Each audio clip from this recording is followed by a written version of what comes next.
Peace and blessings, family. This is your brother, asarimhotep, with the Martin Delaney Center for Egyptology, and this is the Mbongi. And we are continuing our series highlighting some of the speakers who are going to be at the Hoppy Power in Unity Conference, which is going to be held in Chicago, Illinois, from Friday, July the 24th to Sunday, July the 26th. And we have with us two dynamic guests, our good brother Hassan Williams from the Hoppy fam, as well as Dr. Obari Cartman.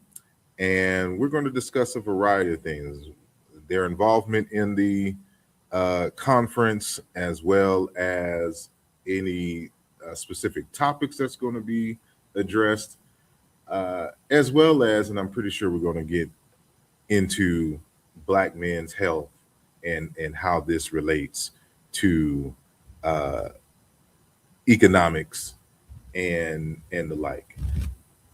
So all of that and more when we return in just a moment.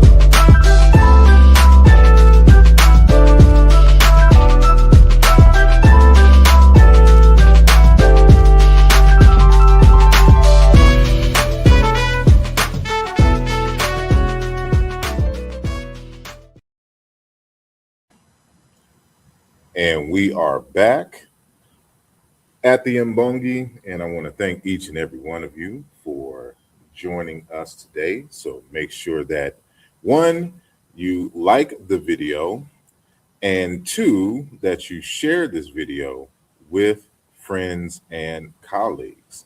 And if you are new to the channel, make sure that you subscribe to the channel so that you will be the first to know when we have such dynamic conversations and interviews and mini docs and the whole nine. So, as I mentioned previously, we are talking about the Power in Unity Conference, which is going to be held in Chicago, Illinois. And it's going to be an array of dynamic speakers, which includes Dr. Boyce Watkins, Dr. Julianne Malveaux, Dr. George C. Frazier, Dr. Milana Karenga, Queen Afua, Brother Maponga Madara III, Sister Dr. Bayena Bello, Brother Nuri Muhammad. Our guest today, Dr. Obari Cartman, Robin Walker, who we've had on the program previously, Infudishi Jehudi Mess, as well as Dr. Joseph Ben Levy, who was also interviewed on the channel, Brother Jabari Osaze, Dr. Suzanne Tata, friend of the channel as well, and go check out some of our old interviews, as well as Crystal Gunn, who was on the program recently, as well as be hosted by Dr. Ken Harris. And the other guest that we're going to have with us is part of the Hoppy family. So he's going to give us some more intimate details about this conference, what it encompasses, and what we should expect. And so, without further ado, I am going to introduce or bring to the program, I should say, the stage, Brother Hassan Williams, as well as Dr. Obari Cartman. Peace and blessings. Welcome to the Mbone. Peace. What's good, brother? Peace, peace. Your mic is muted, Dr. Peace, Obari. family. Peace, family. Good to see y'all. All right. Now, before we get to you, Dr. Obari, I want to first start off with our good brother, Hassan. So if you can just tell us a little bit about yourself and how did you get hooked up with the Hoppy community. Okay, so peace to you and peace to Dr. Obari Cartman. Peace to your audience as well. As far as me getting hooked up with Hoppy, well, let me just go back to myself first because I have this journey that I'm pretty sure it's not unique to just me because I've heard it from quite a few people in the community. But I grew up in Coney Island, Brooklyn, um, and back in the '70s with my mother and my father. But then my father was asked to leave the home at a certain time. I was about maybe roughly 11, 12. Had phenomenal friends, a very close knit of friends. My mother is a great provider. She had to do, she's done everything that she had to do to raise me and try to steer me in the right way. And, you know, the streets get to you and, little things happen there, here and there. And with, you know, it's not my mother's doing. She tried with what she could, the resources that she had, getting into trouble in the school and in the streets. And then, I kind of pretty much turned around my life once once I had a steady girlfriend. And then once we got an apartment together, had a child, I was about maybe 20, 19 or something like that when I had a child. And that kind of grounded me along with my girlfriend's father at the time, giving me a job at a college, right? He introduced me to the job rather. And, I went, filled out the application and working with buildings and grounds. And I've done that for 33 years, right? Now, I say all that to say, because I'm sure at some point we're going to get into the psychology of the youth and how how Black youth grow up, right? And I always say that having a steady girlfriend, and having a steady job, it takes away the idle time of getting yourself into trouble. So, that's why I said, let me go back, because those two major things, along with having a child, three major things, um, pretty much kept me grounded, kept me out of trouble, and, led me on um, a more blissful life, right? So fast forward, well, during that time, like early 20s, I was raised Christian, right? My mother used to bring me to church. My brother was a junior pastor, and I was raised Christian. So during that time, I had a lot of questions pertaining to the Bible and pertaining to the stories of the Bible. This is why I said, my story may not be as unique, because I hear a lot of people say that they had a lot of questions pertaining to the Bible, pertaining to a lot of the stories. So, the way my mind is wired, I'm very analytical, and I may not be as innovative, but I'm very analytical. Like, I ask a lot of questions. I want to know. I want to know. I probably should have went into psychology at some point, because I always like to know why the mind works the way it does, why people do what they do. So the questions and the answers that I was getting from different various people, whether it was pastors, um, friends, adults, about these stories, they just weren't adding up to me. So, I would hear things like, don't question the Bible, um, God knows all things, and all of those regular kind of things. And so now I'm still asking these questions about Lucifer, and why is he sent to Earth when I got to go to hell if I do something wrong? Why is Lucifer? Um, why is he sinning in heaven? If he's the greatest and he's the most handsome, he's the strongest, he's God's right hand man, all of that other stuff. Why is he sinning? Why does he feel the need to even go against it? So, asking the questions, going to Bible study and stuff like that. I don't know the Bible thoroughly, but I'm still in my analytical mind trying to figure this out and trying to make sense of this, because I'm trying to make sense of the world. And, our worldview is dictated on a lot of the Bible and a lot of the stories. I would say like the most popular 4 or 5 stories of the Bible. So I fast forward now, 2018 or so, I come across a video, Anthony Browder, and he's explaining the Asarian drama with Asar, Set, and Haru, and Set as well. And through that story, he explains how this story isn't to be taken literal.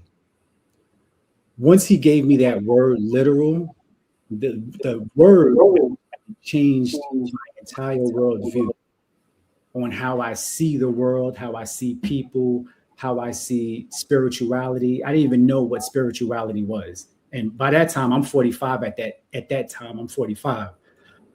So I get it at that time. And this is what changed my life. And then I'm just watching everything Anthony Browder. I'm reading his books, everything Anthony Browder. And then I come across a video of Professor Kaba Kamene, and he explains how evolution works and the theory of evolution, which I had no idea of as well. And that added on to my worldview and how I see things and how I see people and races. So those two people flicked the light on in my mind and opened up my mind. And like I said, that one word literal changed everything, how I see things. So now fast forward again, I'm buying books. I'm bringing this information to my family, my wife, my kids, my family. And then during COVID hits, and then I'm starting to watch Happy Talks on COVID during COVID. This is 2020. And they were having a lot of scholars come on, and Runoko Rashidi would come on like once a month. And then he even had like webinars I signed up for. And then he started talking about Black people, the African presence throughout the world that I had no idea of. The Philippines, Australia, all these different places. And that opened up my mind even more. So now I'm wanting to learn. I'm wanting the knowledge. I'm fiending for the knowledge. And but I'm also going to the Happy Film conferences, and I'm getting to meet Felicia, Taki, and we're getting to know each other. Now I'm just regular, I'm not a scholar in the sense of having a doctor in front of my name, or I've studied, vastly or anything like that. But I just meet them, got to know them. I start to see them at the African Festival in New York, and we started to build a relationship. And then one day, Taki asked me after one night of the African Festival in Brooklyn, he asked me, what do I think about public speaking? And I told him, like, in what regard? Is like lecturing, like talking in front of an audience. I kind of have a fear of that. I'm kind of doubtful when it comes to that. So he told me he would like me to be a host on the show, which I thought was strange, because I'm like, because the way I looked at him, he's like a big brother to me. We're around the same age, but as far as like scholarship and what he's done in his experiences in this culture, he's a big brother to me. So I was kind of taken back, like, wow, okay. I was like, give me a few days, thought about it. I got back to him, and I told him I pretty much manifest this because it just showed up in a different way. Like, I always wanted to bring the information to the people, didn't really know about how to do it. I was like, maybe I could create my own YouTube page and throw some videos up of, Dr. Clark, Dr. Ben, yourself. And it just presented itself a different way. And here we are. I'm a host and co-host and co-producer of Happy Talks. Excellent. I know that was long, but I had to really paint the picture to let you know how I even got into this. It was not any formal training of anything like that. I'm still building the plane as I'm flying it, but it's, the plane didn't go down yet. It did.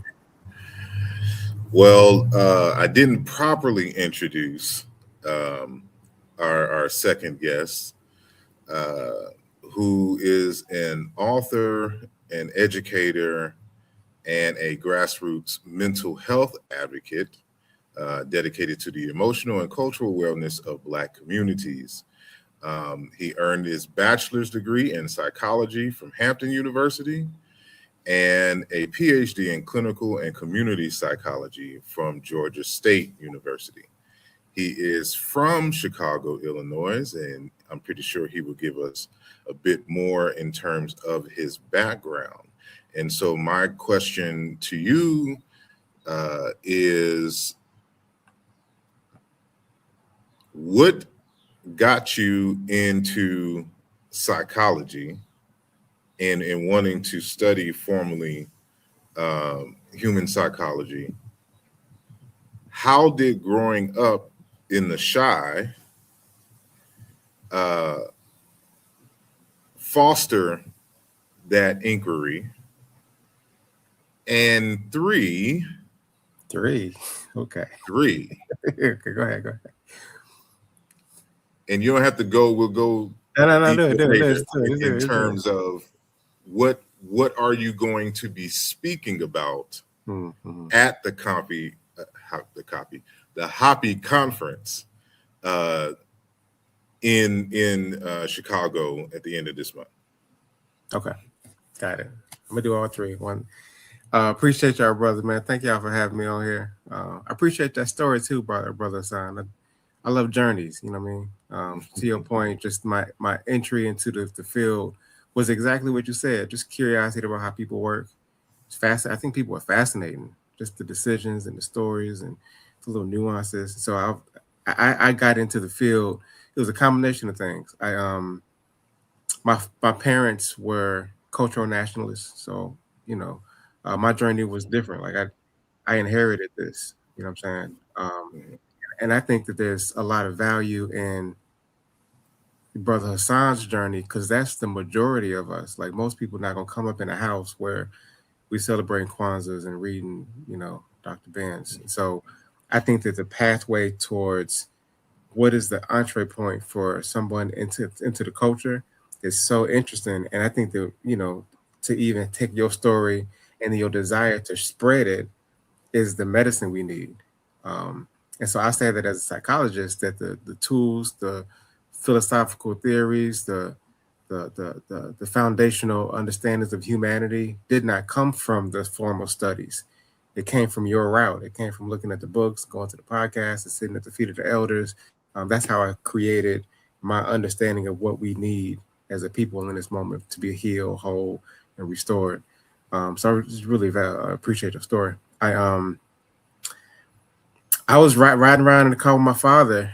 I remember the moment when it clicked when I was listening to a Bob Marley song. It was the actually Marcus Garvey quote in a Redemption song where he said that line, "Emancipate yourself from mental slavery. None but ourselves can free our mind."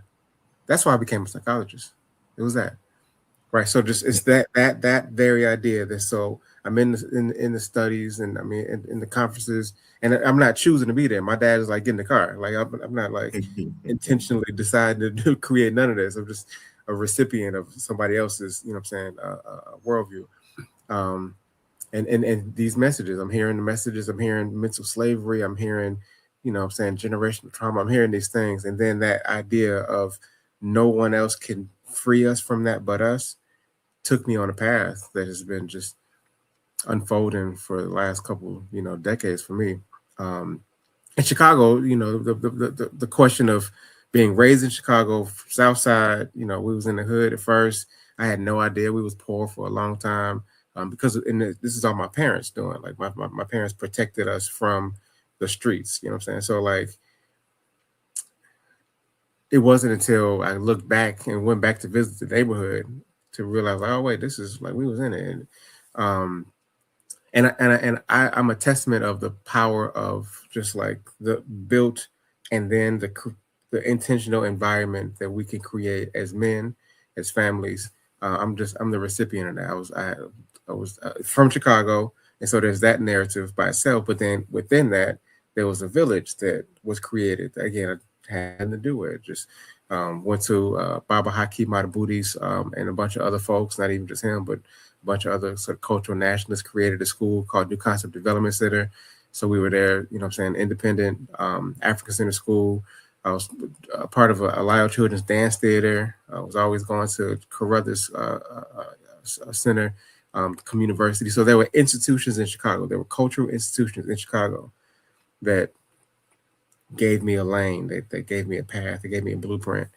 So both were happening in Chicago. It was just the institutions and it was the community, and all of it shaped my work. I'm gonna go back to Brother Hassan's story again. A lot of times, my favorite work that I'm doing right now is in incarcerated spaces, working in juvenile detention centers, working mostly with young black men who, you know, like you said, got lured into the streets, who didn't have any other options. And one of the things I most love to do is to take that innate warrior spirit that was, you know, passed down genetically, that ancestors are still whispering in some of these young brothers' ears, and that they don't have nowhere to direct that. It's just anger, it's just angst, it's rage. And then it either explodes as community violence or implodes, and then they just tearing themselves up. But I believe that this information, the stuff that is being shown on Hoppy Films, the interviews that you doing, Brother Hassan, documentaries, and the books that we're reading, is the way to redirect that warrior spirit, that rebelliousness, into institution building, into systems change, into sort of self-identity, that regaining our place on the planet, I think can happen through them, through that warrior class. So, you know, again, the journey is important to me, and then connecting the dots. So a lot of what I'm trying to build, and part of what we will be talking about at the Hoppy Conference, is for those of us that see a flyer like the Hoppy Conference flyer and see all those sort of luminaries and be like, I want to be a part of that. That's a unique type of group. You know what I mean? Everybody not gonna care, you know what I'm saying? But the people that care really care. But you know, and I've watched over the years how insulated the African-centered communities can be. And I think that part of the challenge is that we have not done a good job of doing what Brother Hassan is talking about, which is spreading information, getting it back to the people. So a lot of what I'm trying to figure out is, how do I connect all of these dots? How do we push the message forward? How do we protect it and continue to develop and cultivate it, and connect that to the wellness conversations, right? There's a lot of talk around mental health, people going to therapy, people are open to, like, we've reduced that stigma in lots of ways, but we have not done a good job of infusing what we know as the parents of the planet, what are best practices for how to connect humans to each other, how to be more fully and authentically. Those are questions that we got answers to. I went to Hampton, it was mentioned in the bio, and I'm at a black school still studying white psychology for the first couple of years, still having to read Freud and Skinner and Beck, and still having to sort of be programmed in an American version of this question, until I bumped into my junior year, Dr. Reginald Jones, who introduced me. He was writing volumes, compiling volumes and doing work around Black psychology. And he's the one who introduced me to the Wade Nobles, the Cheryl Grills, the Naeem Akbars, the Frances Cress Welsons, and putting those two pieces together, my childhood upbringing, and then there's this particular field within psychology where we can merge these ideas, and now to take this framework and make it into practice has been my life's work. So I'm grateful to be a student of some amazing theorists and scholars and writers. I believe their role in their generation was to free our mind through their writings into their philosophies. And I believe it's my generation's responsibility to take that and to bring it into practice, to make it reality for people, to manifest it into the daily living of people, certainly through the mental health field, which is, you know, has its own traction. So I'm gonna be talking about all of that, and, you know, looking forward to connected with more brothers like y'all to really figure out how to do this in a collaborative way. Ashe.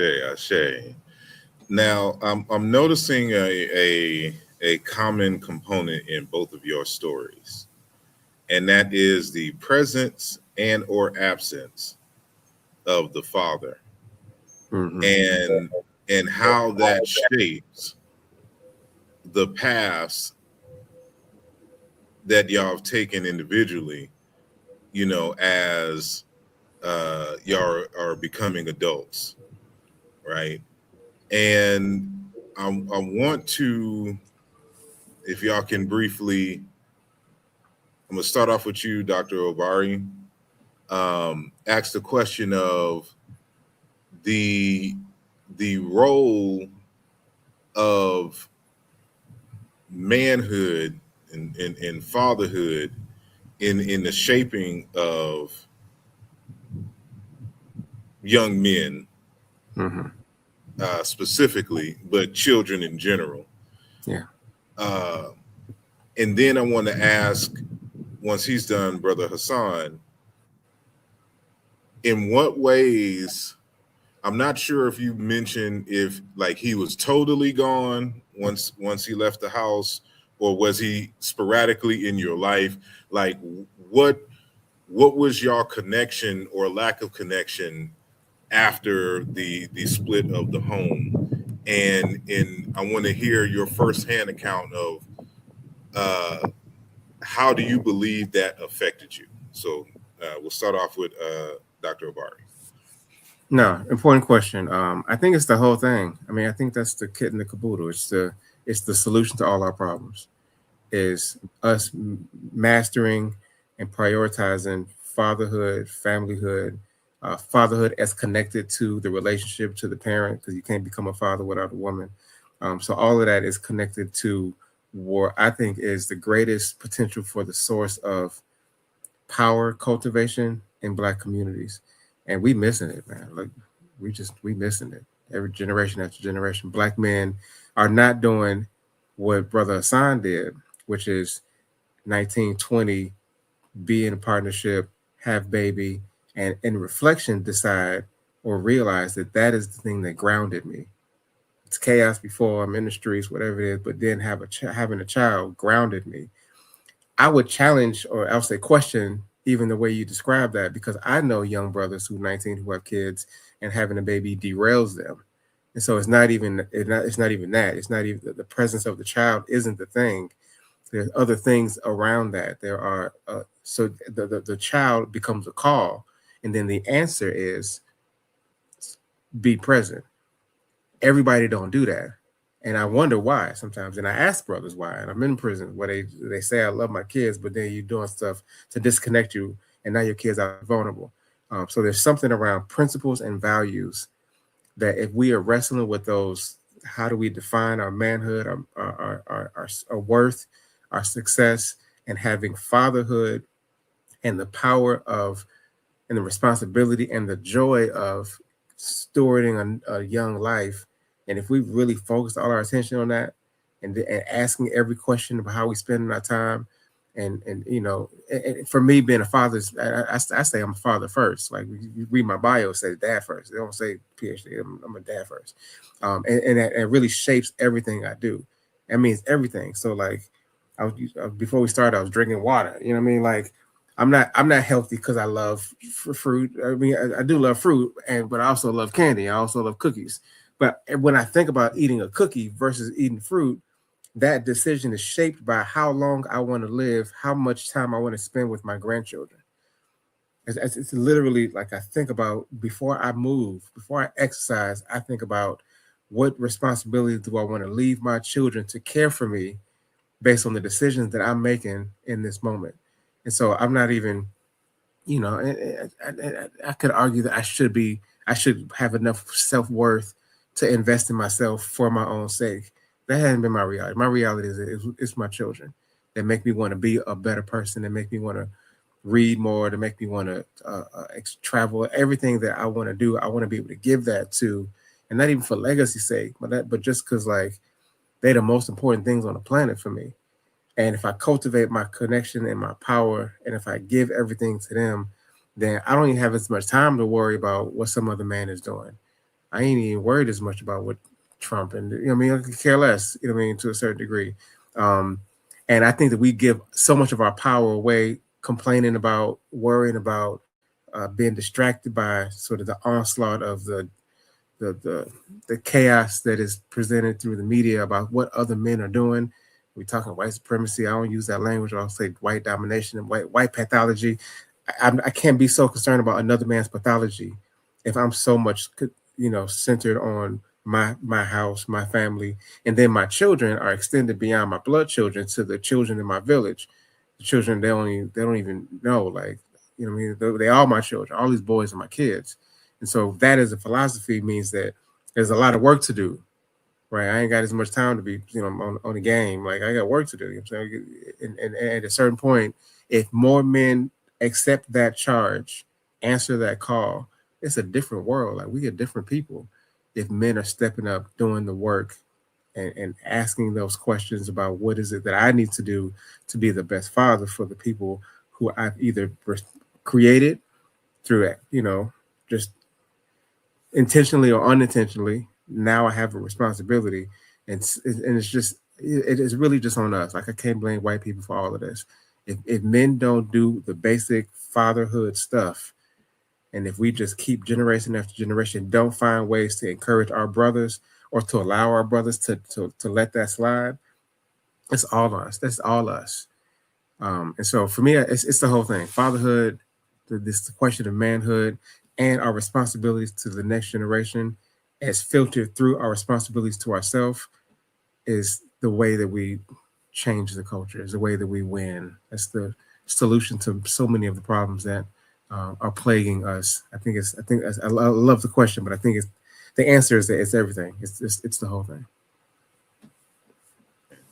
Brother Hassan? So as far as my father being in my life, so he was there in the household from the time I was born until my mother asked him to leave around 11, 12 years old, right? He was there like in and out throughout those years. But he had his challenges. So with his challenges and his issues and his shortcomings, it didn't allow him to be like what we feel a father should be, right? I remember things of him being funny. He's very athletic. He can fight, but I don't recall him like sitting me down like how I sit my children down and have certain discussions. I allow them to ask me whatever questions they want to ask me. They can debate me if they want to on specific things that they feel that they should be able to do. So I don't recall a lot of that going on with him. But after 12 years old, he wasn't in my life like that. Right. I would speak to him every now and then on the phone. Like, I really didn't see him often at all. He wasn't coming to pick me up. Like, I was just telling my wife this the other day. Like, I literally remember him picking me up like maybe twice, right? But still feeding me for his comfort. Him saying, "Oh, I'm going to come get you next weekend. Oh, we're going to hang out." Like, he did that all the way up until when I even had my first kid, which was in '93. Had my first daughter, and it transitioned to her. "Oh, I'm going to come get you and Diamond." That's my daughter's name. "I'm going to come get you and Diamond," and then that became habitual, and just constantly hearing that. At a certain point, in my 20s, I'm like, okay, I'm not gonna think that this thing is gonna happen, right? So of course it didn't happen, but even with that, like, it's a weird thing because we're here saying that, a father should be in your life, and whereas absolutely, because um, my mother raised me, the streets raised me, my friends raised me, and then, the negative things in the street raised me as well. It wasn't me, but I'm just following along with what the streets are doing and what my friends are doing. And, that's when you get into trouble. And with that being said, everything happens for a reason. And, I think we really, really need to understand that everything happens for a reason, but you can still change the outcome with one thing that you can do, like in a split second. So, you know, I'm grateful for my journey. I'm grateful for even the hardships, the challenges, everything. I'm grateful for all of that, because without all of those things, I'm not who I am today. So, without my father being there, um, my mother, having the burden of raising me by herself and having the guilt of raising me, because that's another thing that my mother had to deal with, was guilt. The guilt of, her asking my father to leave and then him not being there. And now she's just allowing me, to do a little bit more things that I probably shouldn't be doing, staying out late and stuff like that. But with all of that being said, you know, um, I still end up who I am today, and I'm comfortable with who I am. I'm comfortable with my journey. So, it's kind of like it's like I said, it's a weird thing of him not being there, because had he have been there, he wasn't like he wasn't super strict like that, because again, he wasn't there 24/7. He wasn't in my life even when he was in the household. So, with all that being said, it's about the reciprocity. It's about, what are you doing with the cards that's dealt to you? Because yes, I might have done certain things back in the days that I shouldn't have done, but you know, that was that, and that made me get to where I am now, and I'm on a certain trajectory right now that, I'm super comfortable and I'm grateful for. I appreciate y'all's answers. And I just want to remind the audience to make sure that you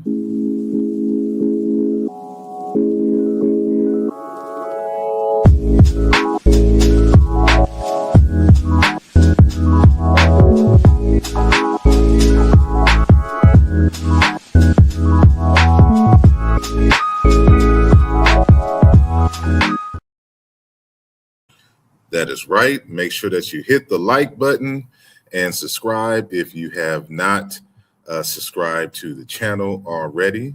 If you are just joining us, we are here with Brother Hassan Williams and Dr. Obari uh, Hartman. I'm sorry, why I say Hartman. Uh, and Cartman. And the question that comes up now, I want to tie this back into the Hoppy conference in terms of the theme, which is the power in unity. And there are so many forces that are preventing us from unifying.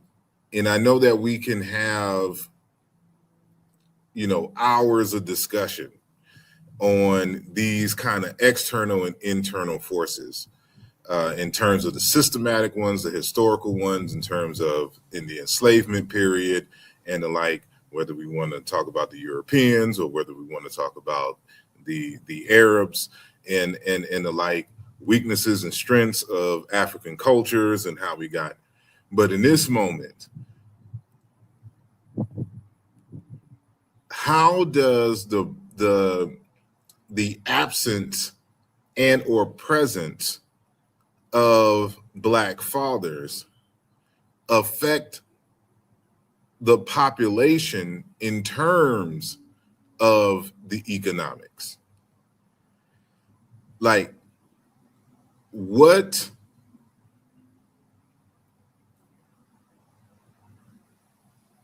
positives, how does positive fatherhood, if at all, increase our wealth?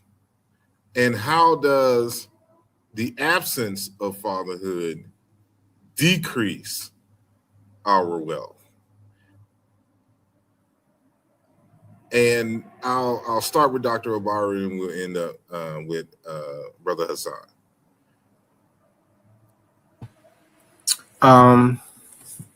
It's a heavy question. The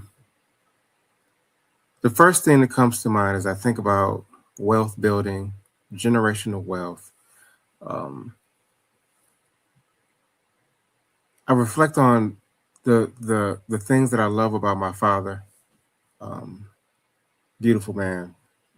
He drowned when I was 25, so it was a sudden loss. And being able to think about what my experience as a child was with a father as I became a father meant that I got to be deliberate about the kinds of things that I wanted to take from my father and I wanted to leave from my father. I had to have a deliberate decision. Do I want to be that kind of father? In what ways and what ways not? And one of the things that I'm very cautious about and intentional about is what Brother Hassan alluded to, which is the kind of time I want to spend with my father. And part of that, I'm sure, is shaped by having such a sudden loss. But my dad was really good at working, and he made sure we were provided for. And I'm still benefiting from some of the financial investments he made. And at the same time, while I appreciate those, I wish when I lost him that I spent more time with him just doing regular stuff. He wasn't really a homework dad. He was a special events dad. But it's those moments where you kind of just going for walks and just sitting and playing. And like, that's the stuff that in my memory, I wanted more of. And in my conceptualization of generational wealth, what I think about as luxury has much more to do with relationships and time and cherishing moments.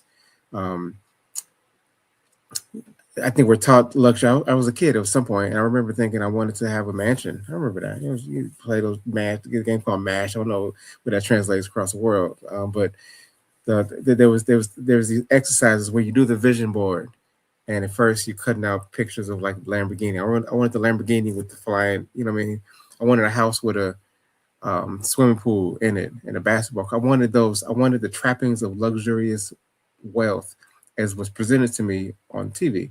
And as I grew into myself, I right now have zero interest in a Lamborghini with flying wheels. Like, I have no interest in the trappings of wealth that I did as I matured out of knowing that there are certain compromises that I would have to make the kind of money to have a Lamborghini.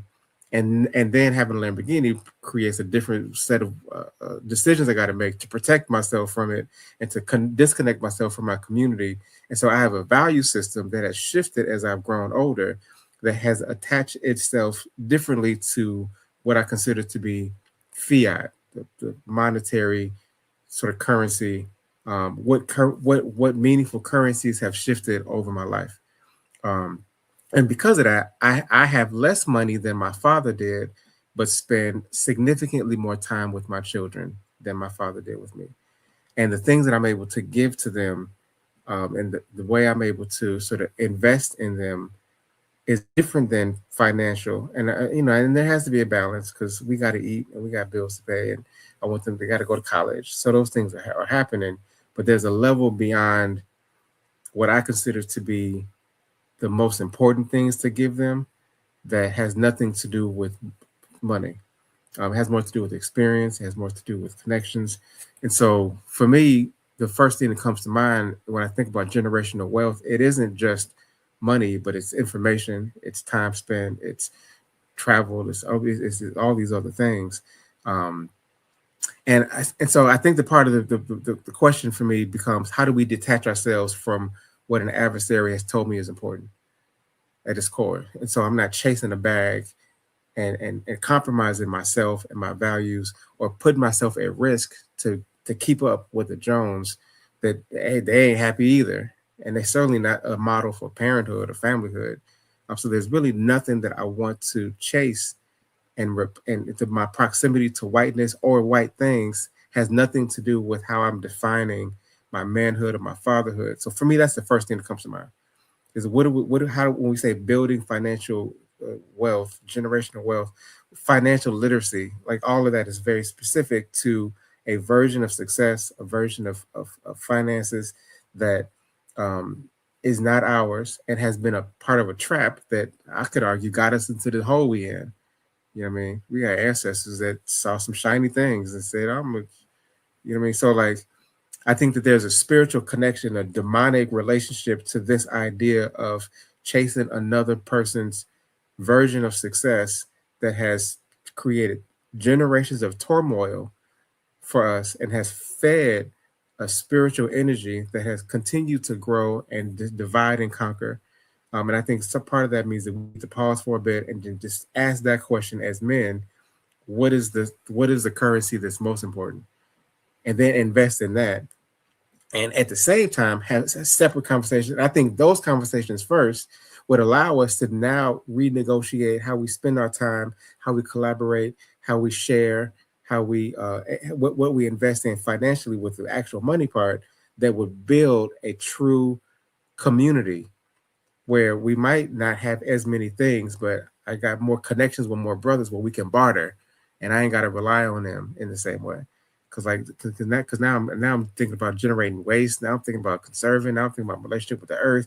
All of these things come through more interrogation on the basic connection to this idea of what wealth is, and how much of it was imposed, and how much of that imposition has caused more problems for me than solutions.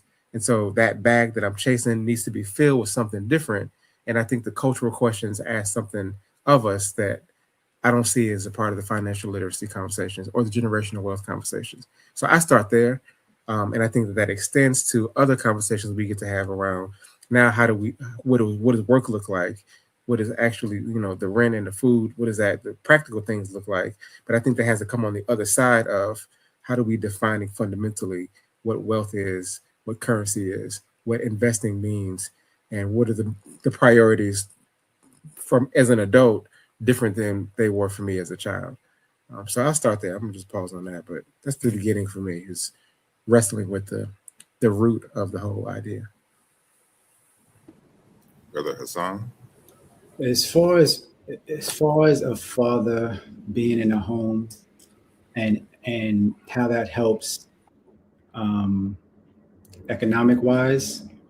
So because having the mother and the father there, because I've experienced both sides. I experienced the side where my father wasn't there when I was younger, and watching my mother, deal with her challenges, and then the side of me being in the household with my children, with the wife, and seeing how that works as well. And financially, it works out a lot better, because ultimately you can have 2 paychecks, even 3 paychecks. So that helps. That helps with the bills monetarily. That helps with sustaining financially. Like, let's say, for instance, my 2 youngest kids, or actually all my kids, they've had dance class, music class, swim, all these different things. But I wouldn't be able to do that most likely if I was just the only parent, or my wife was just the only parent. It would be a lot more challenging. So with having the double paycheck, you can do a lot of these things. You can fund it. And because sometimes you don't want to go to the extra curriculum that's offering something that's free, because it may not be as structured. It may not have enough resources. So, I've been blessed to be able to put them in all of these different things that they wanted to be in and that they're still in to this day. So that's financially. Now, economics deals with the ecosystem. So if you're not cultivating your land, if you're not cultivating so your fruits and vegetables and everything else can grow, then it's not gonna grow properly. So with the father being there along with the mother, you both can cultivate now. You're cultivating from two different perspectives, um, two different genders, because I think a boy should have just as much input from a woman that he should have from his mother that he should have from his father, because the mother can speak to the father. I mean, the mother can speak to the son about how women feel if when she's being honest with herself. Let me start there. How women feel and why they feel the way that they feel. She can also explain to the son how a woman's body works, which I think is very important. Um, and then vice versa. The father can speak to the daughter about why men feel the way they feel, how they feel, where we get some of our ideas from, and some of our worldview, and how a man's body works and functions. Now, I say that because what happens is social media will teach the kid what social media wants to teach the kid, and it may not always be right and exact. Um, and it may be challenging. It may be challenging to talk to your kid about this stuff, but I'd rather do it than them finding out the so-called wrong way on social media or their friends, or just overhearing something or hearing something in music, right? So that right there is that's generational wealth. Like Brother Obari was talking about, it's all these different things that you can provide as far as generational wealth is concerned. Like, I purchase books that I'm probably never going to read. I'm not a fast reader. I'm a slow reader. Sometimes I have to read, the chapter again. Then it may take me 8 months to read one book, and I'm fine with that, right? But I'm buying books because that's a part of the generational wealth. The mother and father speaking together on their finances, which a lot of us don't do. We're separate, but like, I'm dealing with my money and my paycheck over here. You deal with your money and your paycheck over here. But no, if you come collective, like y'all do everything else, y'all decide on a movie together. Y'all decide on what y'all gonna watch on Netflix and what concert y'all gonna see. So why not sit down together? But you have to have the father there in order to do this. Sit down together and y'all speak about your finances together. And what are we going to do together to get to the next level of generational wealth? Whether that's, getting a trust, whether that's starting a Roth IRA together, whether that's starting a business together, saving together, saving emergency money, whatever it is. But you need the father in the household to do these things. So I would say that's what the father provides when you talk about economics, is a partnership. And the hardship of the father not being there is everything that I said being taken away. So yeah, that's pretty much it. I would add, and I'm gonna say this. This is why you see all the different type of people and the different scholars and guest speakers that we have at Hoppy. This is what it provides. That's like what they're providing is what the mother and father should be providing in the house.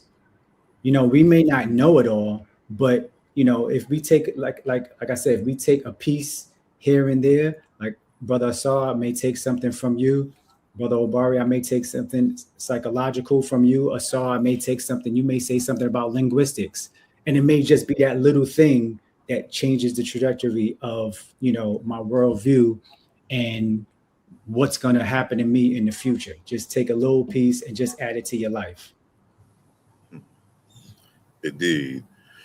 Yeah, I was going to say that a lot of times we don't think about how the dysfunction of a home affects the community at large. Now, I know that we have this thing because we grew up in the United States where rugged individualism runs the day, right? Now, of course, I don't have access to each one of y'all homes, and I don't have any power or say so about what goes on in your homes. But when you guys and your wives are not getting along and have an unstable relationship, your children may come out of a certain way and may come into the community disrupting things. And regardless if I don't have any say so in your home, what's going on in your home affects me in my home, even if I don't know you personally, right? So at some point, we got to think about how even our intimate family relationships affects the whole community, especially like if, let's just say, you had an abusive, father who was also absent, and now the son's growing up, and let's say they're in an area where there's a lot of gang activity. So they're looking for family and structure and protection and things. And so they go in, they're more susceptible to the gangs. Then they start doing what gangs do. Start off with fighting, terrorizing the neighborhood. It elevates to petty thefts, to car stealing, to, now we got enemies on the other side, and I can't let you disrespect me. Now I gotta shoot you in retaliation for something that you've done, or I got to defend myself. And now, again, Brother Obari mentions the warrior class. So now you have people in the warrior class who have the ancestral spirit to fight and protect and to get things moving.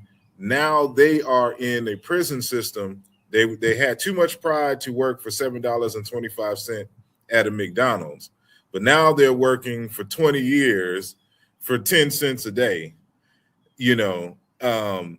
and so this is wealth being taken out of the community and is adding value to other communities because these larger corporations are hiring these inmates for 10 cents a day, which they wouldn't pay these folks outside in the community the living wages needed to survive in the area. And then you also got to think about the lawyer fees, the fines and interest that you got to pay in terms of child support, and how that money is being sent out in the community. And then, of course, it's just what you said, Brother Hassan. You now you don't have the concentration of the wealth in a single home.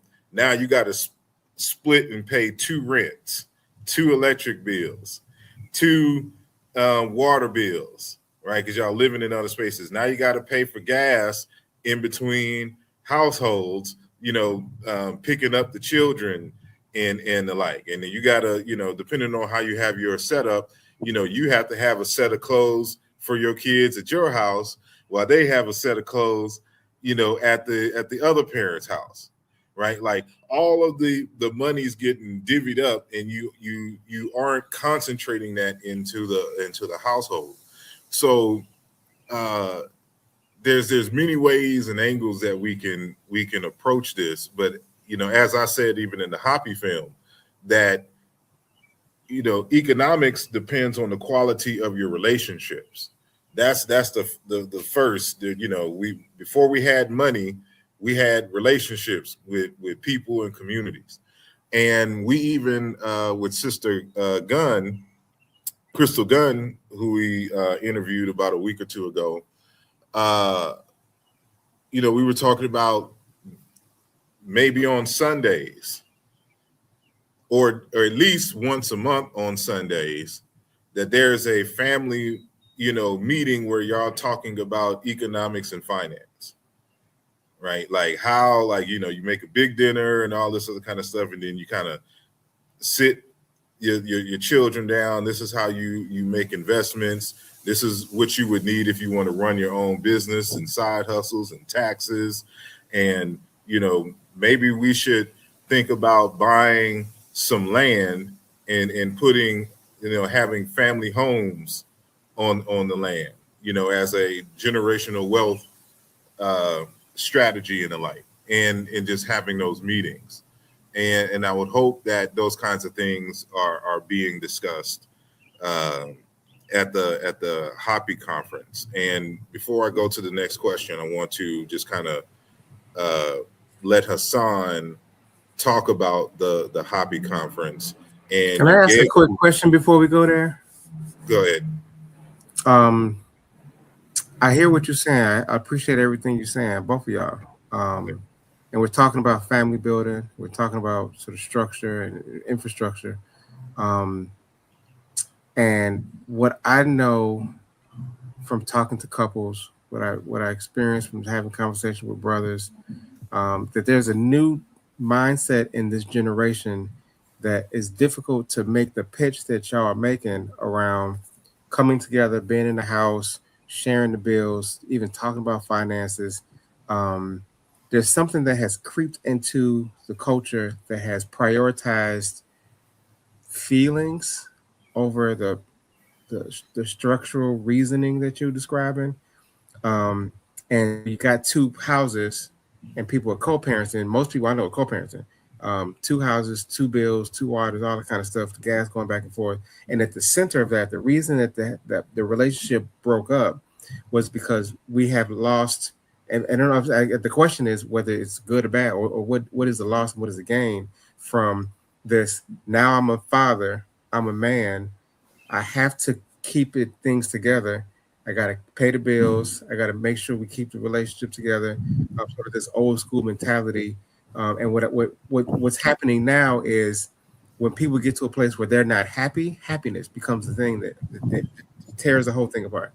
Now I'm not happy no more. Now I don't feel it. I don't feel like doing that no more. She's bothering me. It's not the right pleasure. It's not the right look. It's not. So there's what y'all describing there's a principle of community building that I think men now are experiencing or receive as kind of like robotic. Like, you're supposed to just be the man and do what you're supposed to do, and then happiness don't even enter the equation back then. Like, it was just, I would go have other families to find happiness, or I would drink for happiness. I would just, but right now, happiness is such an important part of the culture, and they seeing other people and sort of this joy seeking seems to be overriding the basic foundational principles of what men used to do and what y'all are asking for us to do. But I don't. It's there's a mismatch. How do y'all merge these two ideas? What does it mean for us to look at this current generation's desire to be happy and also create foundation? And when it mixes, or when it clashes, is the advice to say, no, just stick through it? We telling young brothers to now just hold the line. It might not be passionate, it might not be beautiful, but we have to hold the structure, stay in the house, stay in the relationship, F your happiness, just like be a father, like my father, my fathers. You know what I'm saying? How do y'all think? What do y'all think about that? I don't mean to take your moderator role, bro, but I just feel like if we don't get there, then the message gets lost, at least for the young people I'm talking to. I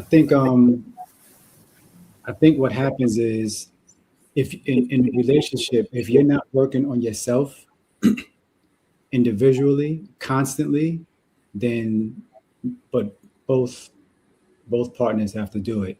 I think that's where you lose that, where you're talking about the feeling.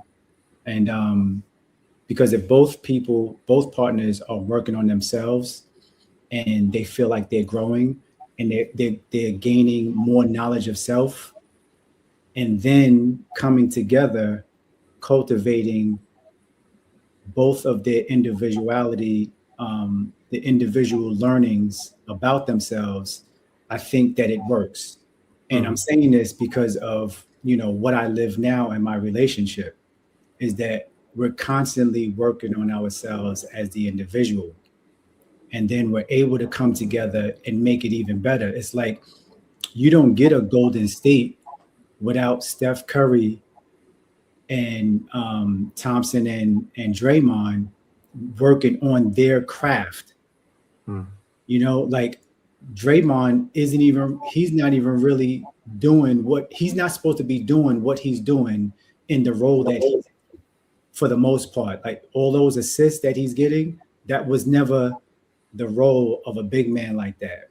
So, but he worked on himself and his value, and then merged it in with Steph's value, and it's like it works like a charm.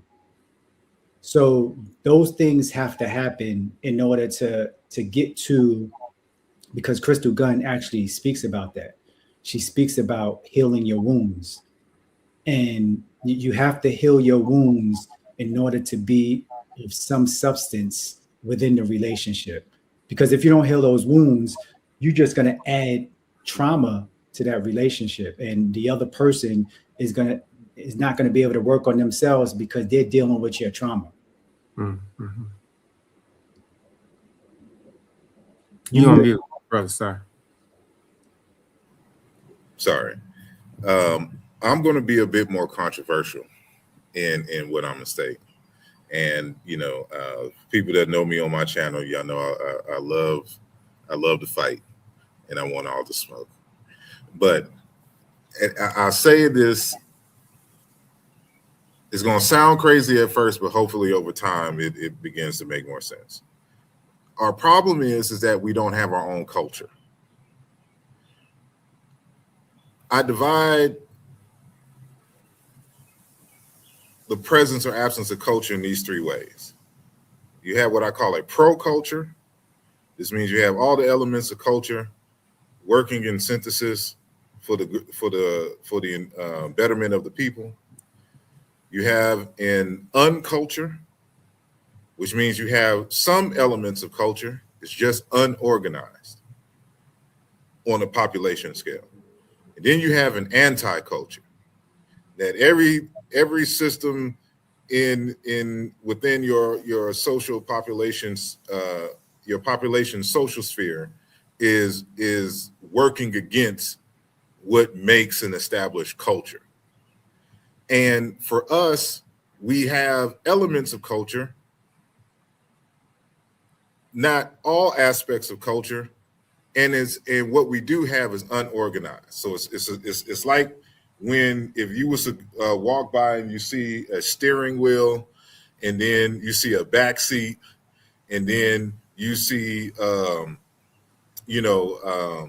just random a clutch, and then a hood, and it's sitting there. You have elements of a car, but they're not in sync working together so that you can be able to use that vehicle to go from point A to point B. And in this instance, I say that we have an unculture, and we don't have our culture, we have other people's culture, is precisely why we have the issues in which Dr. Obari has addressed and proposed these particular questions. Because your culture provides you a model for living. And if I was to ask African Americans, what is the African American ideal human being? What qualities does that person have in terms of character, ability, thought process? What is the ideal human being? If I go to ancient Kemet, they're going to tell you that the ideal man is an Osirian man. An ideal woman is an Ossetian woman. We have these personifications. Whether any human being can reach it is another question. But they have a model for people to replicate. In Christianity, I think they're Europeans, not the Jews per se. But with the Christians, it's in general. They have a personification in the form of Jesus the Christ. The Muslims have the Prophet Muhammad, right? They have models, personifications, ideas in which they can go to. And so most of our people are Christians or Muslims, right? But these aren't our traditions. Besides that, they have adopted European culture and European values. So, of course, your individual happiness over community is going to take precedence because you've adopted an individualistic people's culture where that is what is emphasized. And so we have these elements. There was a time when we had more communal attitudes and values, but the more we integrate with other people, the more we adopt their psychology and their value systems. This is why Afrocentricity, African-centeredness, and all this was developed to try to reorient us back to African values. And what we're also dealing with today is Black people have adopted the anti-African attitudes towards themselves. So now we have nothing to do with Africa. We FBAs, we've been here since time immemorial. We're the lost tribe of Shabazz. We're the real Hebrew Israelites. We are the Moors. We have nothing to do with Black folks in Africa. And so if we're trying to come to the community with examples and models in history from African people saying that we should re-adopt this, that this will be beneficial for us in our time, you have this anti-African element that has creeped into the community by design, I might add. And so it's not surprising that when we do come together, that these are the attitudes, because we are the products of our makers. The European had an ideal African person, and it was one that was subservient, non-critical thinking, non-community based, that would hate themselves and only adopt and love everything that comes out of Europeans' minds and their mouths. And so it is more systematic in terms of I would argue, the reasons why we have these particular problems and these particular points of view. And so, it takes thousands of years, hundreds of years to develop a culture. And so one of the reasons why we're trying to shortcut it by reintroducing African cultures is so we can take advantage of those hundreds of thousands of years of observing African human behavior and attitudes and in ways of being. Like I have a source from Theophilo Benga where it's talking about Central African. When Europeans came to Central Africa, they took notes of how the people, were living and whatnot. And it's this one source that they translated from Portuguese, where it's talking about how in this African community that they was observing in Central Africa, in the Democratic Republic of Congo, the man's job was to go hunt and get meat. The woman's job was to bring vegetables. And together they would cook and make the meal. It talks about their relationship being a partnership and how in their community they had more women in leadership positions and how women ran the markets and the like, and how they had more say so in the homes and all this other kind of things. And they also noted and observed that this was not the case where Christianity and Islam ruled in the surrounding areas. So we have an example and a model of what the expectations and relation. There was more to what it is because I'm not reading it direct, but we have those examples. And so when we have these silly arguments about 50-50 in modern times, because they're trying to adopt European mindsets in terms of what is supposed to be manhood, and you're supposed to rule the home with an iron fist and control everything. That's not how we collectively did it in our indigenous spaces.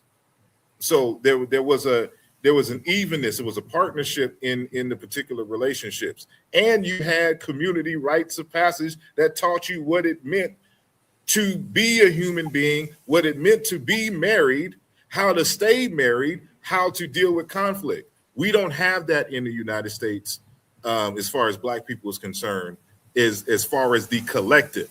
You may have organizations that may teach something like that. You have a Nation of Islam, but that's a small segment of the Black population here in the United States. You may have fraternities and sororities, right? Like I would I'm a member of Alpha Phi Alpha Fraternity Incorporated. I wish that the collective Black folks had what Alpha has. Like that's what you're supposed to have on a large scale. But we have, these fragmented things that we don't have on the collective. And this is what we're fighting for on the African-centered side, I should say, is reintroducing these particular concepts and getting Black folks to love Black people again. And no matter where we are in the diaspora, because we got these so-called diaspora wars, and it's all these different forces that are working, trying to fragment Black people, like they're trying to fragment the individual home. And in this fragmentation, we are increasing or we are decreasing our ability to build wealth so that we can defend ourselves against our historical enemies across the world. And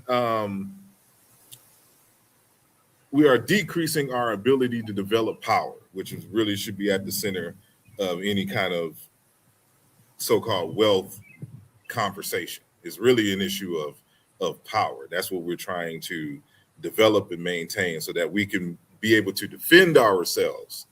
We can be adults. That means we can be responsible for each other. That means we are able to respond accordingly to any kind of threats or agents that threaten the livelihood and happiness, of Black African people. And I know I'm long and ranting, and that was supposed to be my role today. I'm just asking y'all questions, but that's partially part of my take in terms of the question that you raised. But before we go, I just want to get this out. So again, we are talking about the Hoppy Conference, and just want to share my screen real quick to let everybody know. Again, the Power in Unity Conference is going to be Friday, July 24th to 26th. From Friday, July 24th, 2026 to Sunday, July 26th, 2026 in Chicago, Illinois. You go to the hoppyfilm.com website to get your tickets if you're going to be in Chicago, or if you are going to do the live stream. Here's the live stream link, and you can purchase your viewing ticket, your online viewing ticket here at this link. And if you are a vendor, hopefully they still have vendor space. then you can click on this link to find out more information about that, as well as the Hoppy and the Shy commemorative book, in which you can purchase. And I'm made aware that there is a promo code. And Brother Hassan, can you tell us what the promo code does for when they go to the website? Yeah, the promo code gives you a discount on the 1 day ticket and the 3 day ticket. Okay. So the promo code is Hoppy Chicago, HAPI, and then Chicago. So put that. I'm assuming that at the end of the purchasing process, they'll ask for the promo code, and you just put that in, and then the discount will be applied. And so again, to get your tickets, go to hoppyfilm.com and make sure that if you haven't already, check out the documentary film, Hoppy, The Role of Economics in the Development of Civilization.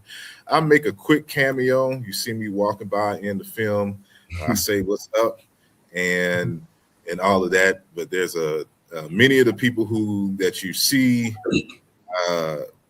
on the panels and discussions are in the film, including Dr. Boyce Watkins, Brother Jabari Osaze, Infudisi Jehudi Mess, Dr. Bayena Bello, I believe, is in there. I don't know. I don't remember if Susan Tata was in there. Dr. Julian Malvo, I think I said her name already. These are individuals who are in the film as well. I think Dr. Milana Karenga is in there as well. And so, of course, we got some newcomers to the Hoppy family, including our guest, Dr. Obari Cartman, as well as our good brother, Hassan Williams, who I'm very appreciative that they have joined us today for this very important discussion. And let me go back to that format. And I'm sorry, it looks like you was about to ask a question or make a statement, Dr. Obari? No. Oh, okay. Well,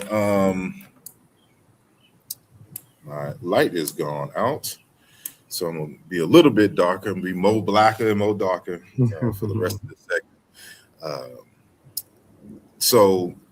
And we'll be coming to a close soon. So let's go for the last 5 minutes.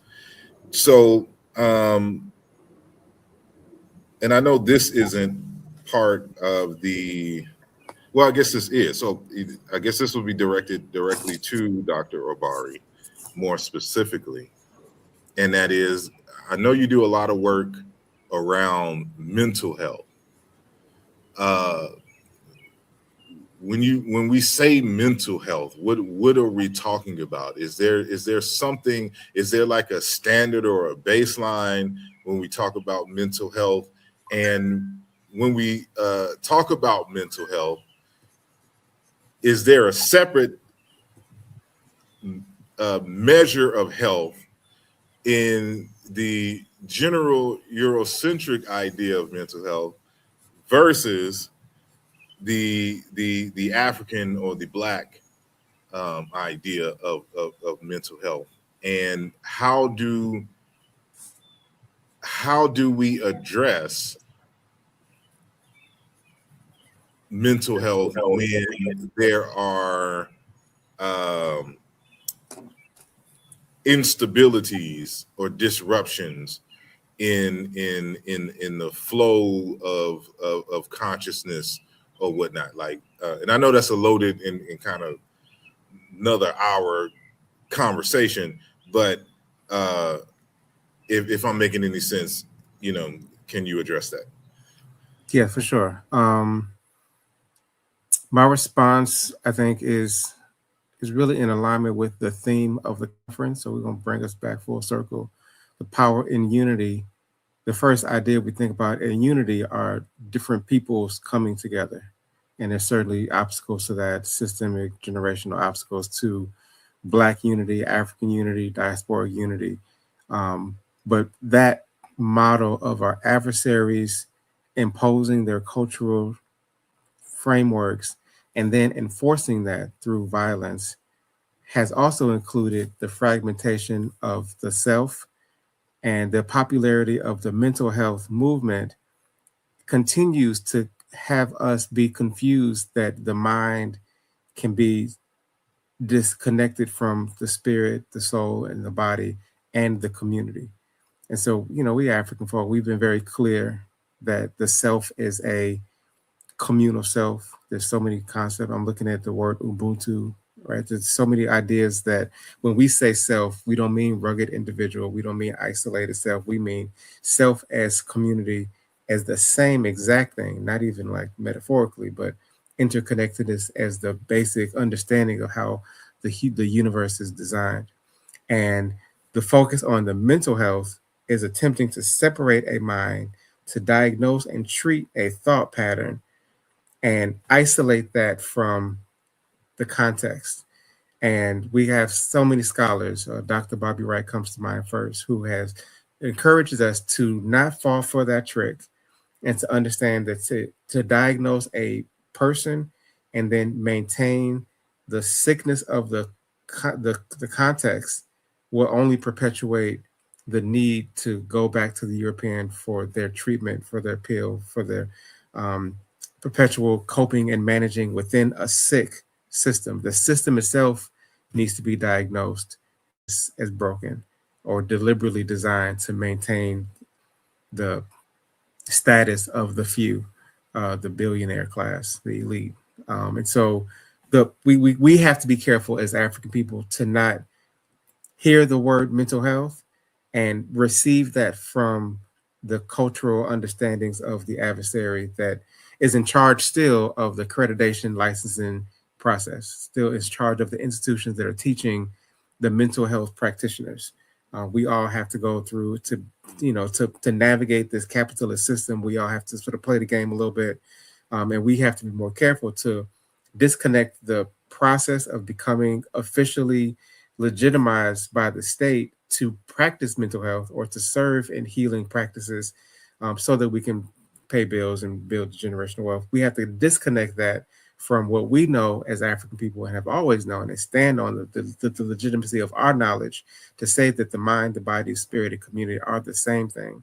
And that has to be the site of healing. That has to be the location through which we create theories. And we got a body of scholars who have given us tremendous work. So we have to study them. We have to understand what Kobe Cambone presented. We have to understand what the Wade Nobles has presented. We have theories to understand what the mind and the body and the spirit needs, how to diagnose the sickness, and then how to repair that from an African-centered perspective. We have to just do it. We have to create our own bodies of authority to legitimize that, and to, again, not get caught in the Western attempt to disconnect not just people, but from ourselves. And so the wholeness is the medicine, the reconnecting. It's in Australian philosophy. It's in Kemetic philosophy. It's in all of the African indigenous philosophies. The goal is to re-put the pieces back together. Memory is a technique to help do that, but also just having right perspective. And the mental health field, as it's designed, is a coded way to continue to disconnect and to fragment and to isolate and to confuse us from thinking that there is a power base that's invested in our sickness, in our disorder, as they are defining that from their perspective. We just got to flat out reject it, and stand on different value systems, and then find the institutions and create the institutions that create the legitimacy for those. And they exist, and we've got to support them. And if we don't like them, we got to build more. But we can't be confused, because that's the sickness too. Indeed.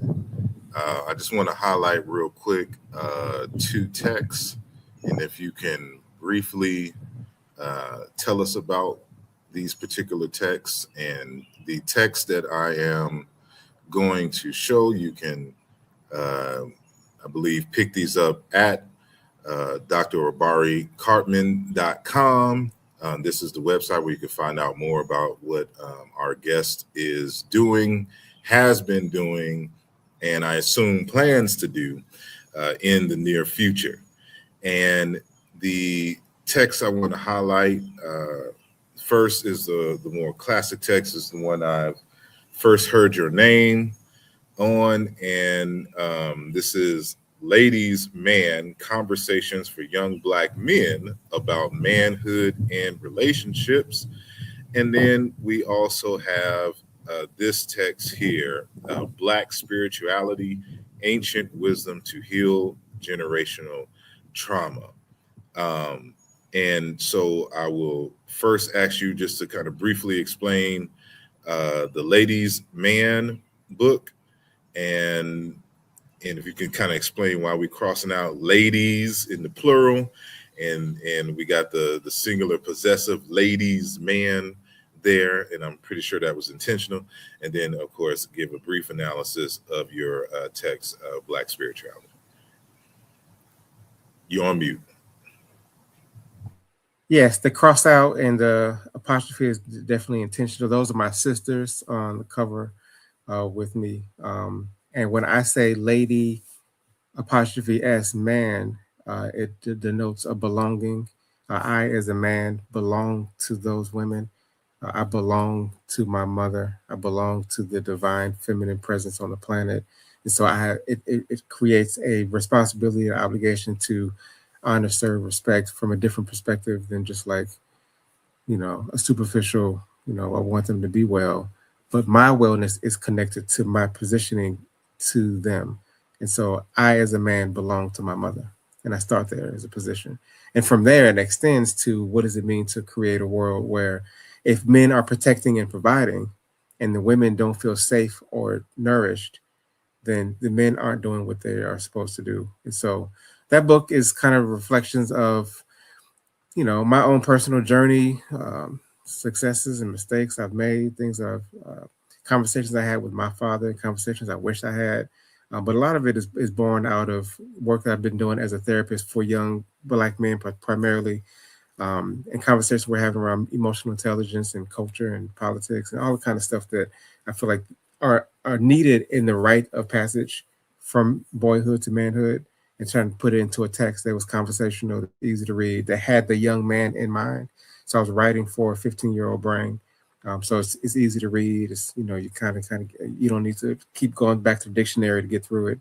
And I wanted to infuse all of the teachings that I got from my elders, my mentors, my father, and the men in my community to share, to pass along, to be a point, a bridge of the cultural transmission of those things around manhood principles, and cultural principles and wellness principles that I wanted young men behind me to be able to have and interrogate and consider as they're going on their journey. So that's the first book. The second book, Black Spirituality, is more recent. I was able to study under a Babalawo named Baba Ason, who's grandson of Baba Metahochi, Black Americans who have been doing the work of going back to, investigate, to reclaim some of the traditional principles, spiritual principles, particularly the Yoruba people through Ifa. So I was able to study from a Baba who passed a couple years ago, and I wanted to preserve some of those teachings and also connect them to the practical daily realities of Black Americans and diasporic Americans, and understand the wellness wealth, the wealth of knowledge embedded in our ancestral traditions that can be used in a way that can help our lives, to help elevate us personally and collectively, to heal the generational trauma. When I say generational trauma, the analysis is we had an adversary that knew the power of everything we're talking about. They knew the power of culture. They knew the power of rituals, the power of drums, the power of language, which is why they had to outlaw and then enforce the removal of us from ourselves through our cultural practices. And so as a healer, as a psychologist, as a person who's attempting to reconnect, then that has to be what we do in the therapy. Is if an enemy removed drum, if enemy drum is powerful and medicinal, then I, as therapist, have to put that back in the therapeutic process. And so that includes so many of the rituals that we have not just lost over time, but have been removed from us through violent, through propaganda, through all the things that an adversary who sees something as powerful has to do.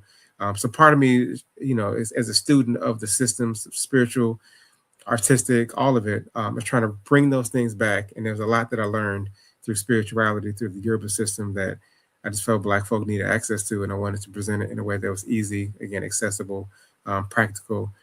I came into it with music through drums, and there was a lot of beauty and power in the magic and the chants and those kind of things. But there was something very practical about just the information, the cultural wisdom, that I felt like everyone can have access to. So that book is sort of my attempt to give what I learned back to my people, and understanding that there's barriers to that. As soon as you see anything that's old and African, you said it earlier, you think voodoo, you think black magic, you think devil worship. And so part of the mental restoration is to navigate those propaganda trappings, to undo the brainwashing that happened to us, to continue to remove us further and further from ourselves, because the healing is in connection. It's the power in unity, and past, present, future, the power in unity in people, the power in unity in mind, body, spirit, all of that unification, I think, gives us the source of power, the platform from which we can really build. But we got to see it, do it, and do that work. So those books are my contribution to that conversation, and they really just my homages to the great teachers that I've had. I say. And it reminds me of an article, a journal article I'm working on, titled Ancient Kemet, the Iami Ajay, and Nice. the Power of the Mothers. Yeah. Linguistic analysis. And I'm showing, well, it's kind of threefold, but within that process, I'm showing how language shapes culture through a phenomenon called paronymy in linguistics. And that is how words that sound similar in the ancient mind, they synthesize they synthesize and associated the meanings, if they're different meanings, primarily based on the words sounding alike or sounding the same, right? When you read ancient Egyptian or Egyptological literature, they'll say, when it applies to them, they'll call it punning. But in linguistics, the phenomenon we call it is paronymy. But also that the importance of the relationship to the feminine, to the ruling of kings. And the ancient Egyptians and the Yoruba people expressed them in the same way, right? And what I'm essentially saying is that, like, when you see the king with the what is called the Nebti, the two ladies, the vulture and the cobra, or the Wajid serpent, that this is their variation of the Iyami in the Yoruba tradition. And if anybody knows about the Iyami, you know that one of their symbols is the vulture. They also use the owl and the snake in some communities as well. But what you're seeing iconographically in ancient Kemet is a lived tradition amongst the Yoruba, and it goes into detailed facing. But this analysis came about wondering, why did when I'm looking at the ancient Egyptian script, why is the words for goddesses determined? If you know what a determinative is, or a classifier for the hieroglyphic script, these are graphic symbols that are allegedly not pronounced, but they give you a visual context in which the word belongs. So, if I have a word that means a sailor, right? You'll have a human being. First, you'll have a boat, and then you'll have a human being. So it's showing you the relationship between the boat and the human being, and then how the word comes to be. So when you see words for goddesses or names for goddesses, for men, or male goddesses, sometimes gods, it'll either have a variant version of a man in some kind of garb, or you'll see a phallus symbol. So of course we know a phallus and the penis is associated with men, but you won't see like a breast or anything for the woman. You'll see a snake. And the question is, why is the snake associated with female deities and the like? And you look in the iconography, you'll see these female snakes breastfeeding the deities or the king. Now, if you know anything about reptiles, they're not mammals, so they don't breastfeed. They lay eggs, leave the eggs, and they about their business. They don't comfort and nurture. But words for nurture and midwife and stuff like this will be symbolized by a snake. Well, the linguistics tells us, when I started looking into these other African languages, it's ironic that the word for mother, there's another word that for snake that sounds exactly alike. And when I started doing the comparison, it's like, oh, that's why. That's how they synthesized it in the culture. But anyway, just saying that, like when you said the ladies man, like I belong to my mother, I belong, of course, to my wife and the daughters and whatnot. It's a similar thing with the Iami in relationship to kingship, right? Like but also they're protective. So, and again, showing the disconnect in the West when we talk about relationships. In as far as the man is concerned, he's supposed to be a protector and a provider, right? But not saying that is not the case. But in traditional African settings, so is the woman. She's a protector and a provider, right? And so when you see the that's why it has a subtitle in terms of the protection of the mothers. So that's why you see the Iami in relationship to the king. They have a certain power, the Ashe. In the form of Ajay, which they mistranslate into witches, but it's just the feminine. There's a masculine. It's Ozo or Osho, in terms of the wizards, right? But they're all by forms of the word Ashe. But that's a little topic for another day. But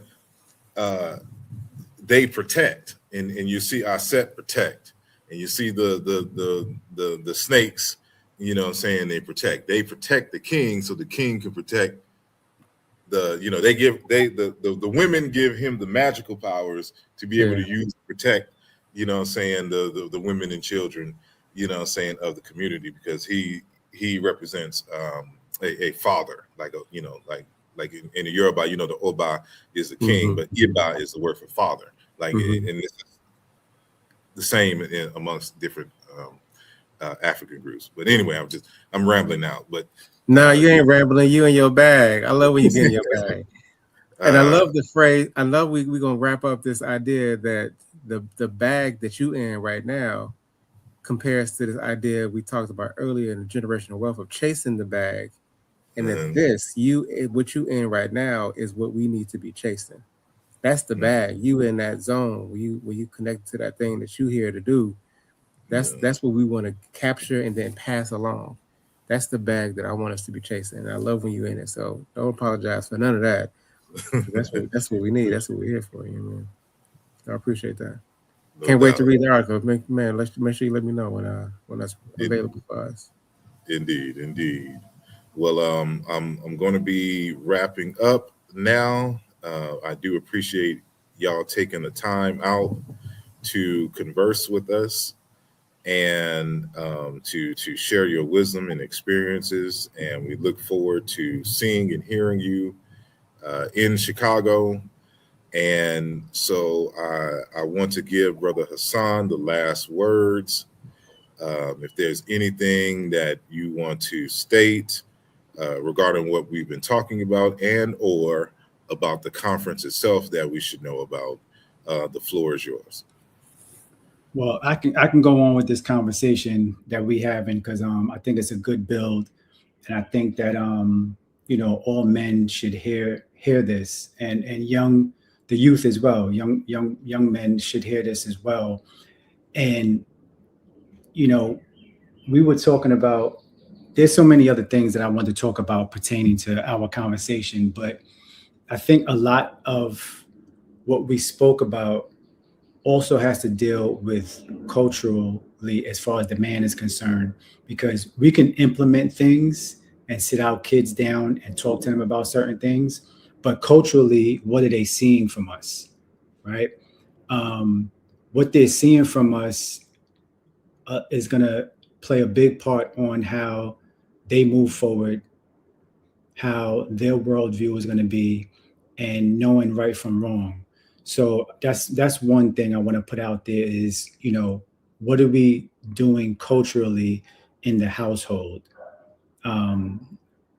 repetitively, over and over and over? What are we showing them? What are the things that we're showing them? What are they listening to? What are they smelling? What are they seeing? All of these different things, right? And another thing I want to say, all right, so when you spoke about the diaspora wars, right? And I hate to even use that term because I don't even know who created it, because it could have been created by the people who you're saying are trying to infiltrate. They just start these things. And most of the time, it's not even our people that are starting these things on social media. But as far as that's concerned, I saw this the other day on Facebook. The brother said the ones who look the most like Africans say they aren't from Africa, right? And he had a skit. He put not a skit, but he put a video up, and of course there was someone saying, "I'm not from Africa. I'm from here. We've been here, forever. We've never been. We didn't come from Africa." And where that's that person's ideology, and that's where they're getting their information from a specific person. Sometimes I feel that is genuine, the thought process and the statements that they make, and then sometimes I feel that they're just repeating what someone said, and they gravitated to it because they don't want to have anything to do with Africa, and that's by design, right? And we can understand that because we have seen what the powers that be have done to make this clear separation. And this is why the Power and Unity Conference is so important, because you have all different walks of life and different ideologies. Most of the guest speakers may be African centered, but I'm sure there's differences within that, and they still are willing to come together for the sake of the collective. And I think that's what we need to understand as well, that all these arguments can happen on the internet as far as where we come from, but the common thread that we have is that the same person's foot is on all of our necks, no matter how you slice it, right? So with that being said, come to the Happy Conference, the Happy and the Shy Conference, and it's a very unique conference, well curated, and it's in 4 different locations. So the 24th, which is the Friday, that afternoon will be at the Isaac Museum, and at 12 o'clock. And that afternoon, you'll have Brother Jabari Osaze and Brother Mfudisi Jehutimis that will be leading tours in the Institute for the Study of Ancient Cultures and Museum. And they will discuss and tell you history about the Kustal incense burner, which I'm not going to get into right now, but Asar has way more knowledge on this incense burner and the history of Kush and Kemet. But you'll get that history at the museum during the tour. And then when later on that evening, you go home, shower, get fly, and we'll meet at the DeSable Museum, Black History Museum of Education. And at this museum, you'll have Dr. Baina Bello, and Dr. George Frazier that will be our keynote speakers at that get together. The following day, which is the 25th, that it will be at the Malcolm X College. And at Malcolm X College, it will be a very long, jam packed day of knowledge, um, entertainment, food. We have transportation as well for our guests. We have some transportation, and you'll get the knowledge, and you'll take that knowledge, and you do what you need to do with it.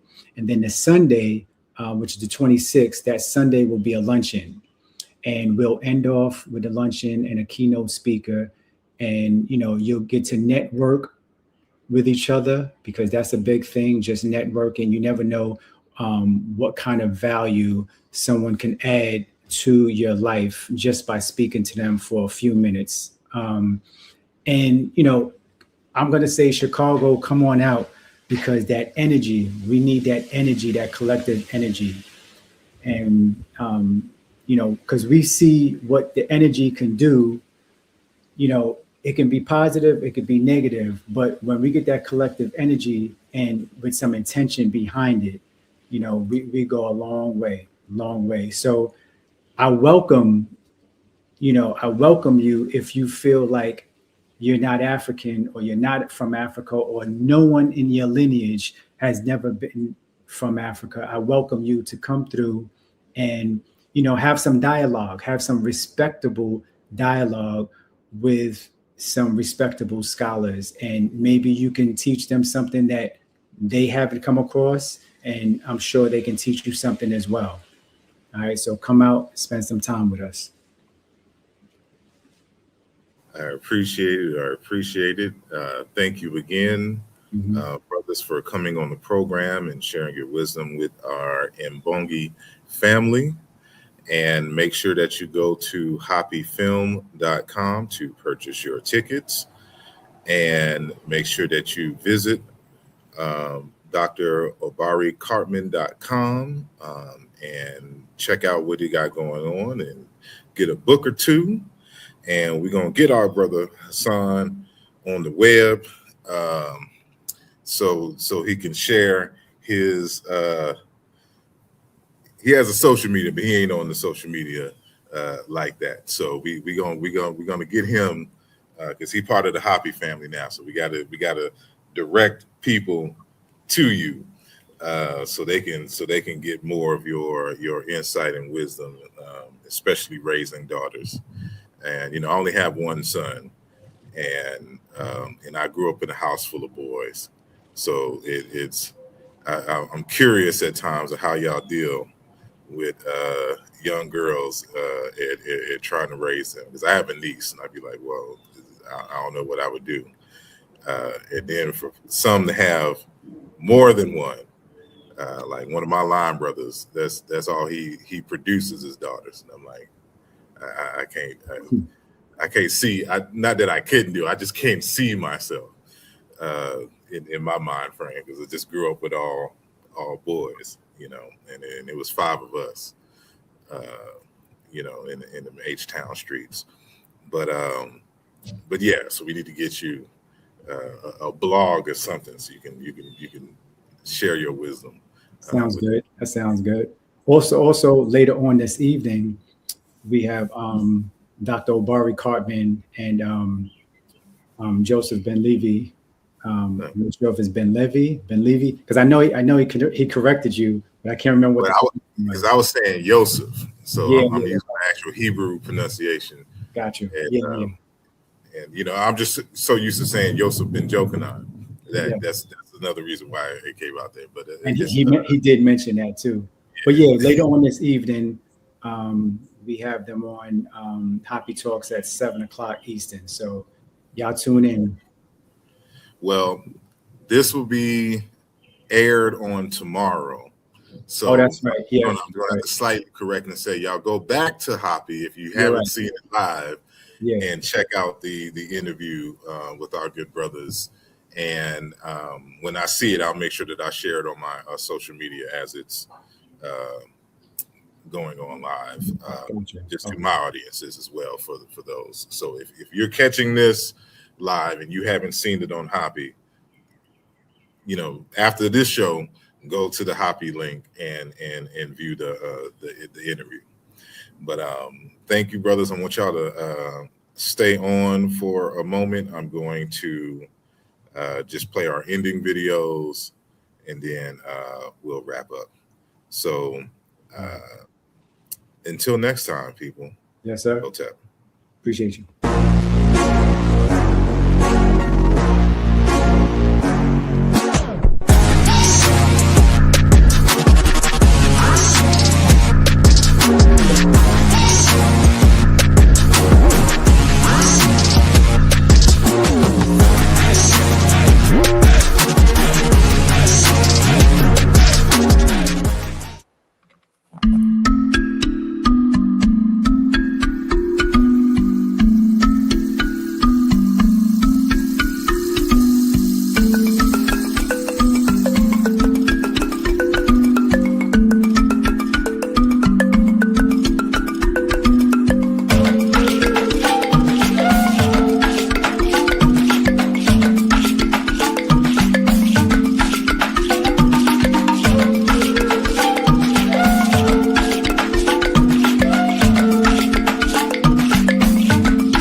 This program was created with the love and support of all our Patreon members and subscribers.